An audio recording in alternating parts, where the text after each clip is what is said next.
Hello everyone, రీసెంట్గా మేము 5 nights 6 days trip వెళ్ళాము.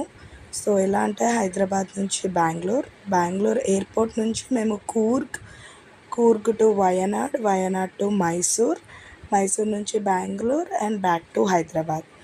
సో మేము బెంగళూరులో ఫ్లైట్ దిగాక మాకు బ్లంటన్ నుంచి మేము రూమ్స్ బుక్ చేసుకున్నామండి, rooms and cabs everything. So అక్కడ నుంచి కూర్గ్కి వెళ్ళే రూట్లో మాకు టిబెటన్ అనే ఒక విలేజ్ ఉంది. సో ఆ విలేజ్లో golden Buddha temple, it was so beautiful. అక్కడ మాకు మాంగ్స్ అండ్ బుద్ధిస్ట్లు చాలామంది కనిపించారు. నేపాల్లో ఉన్న ఫీలింగ్ అనిపించింది. ఫుడ్ అండ్ హోటల్స్ అక్కడ ప్రతిదీ బుద్ధిస్ట్ వాళ్ళదే ఫాలో అవుతున్నారు. అండ్ మేము ఈ టెంపుల్ అయిపోయాక మేము కూర్గ్కి వెళ్ళాము. సో కూర్గ్కి వెళ్ళే రూట్లో ఇంకొక ప్లేస్ రీచ్ అయ్యాము. ఆ ప్లేస్ గురించి నెక్స్ట్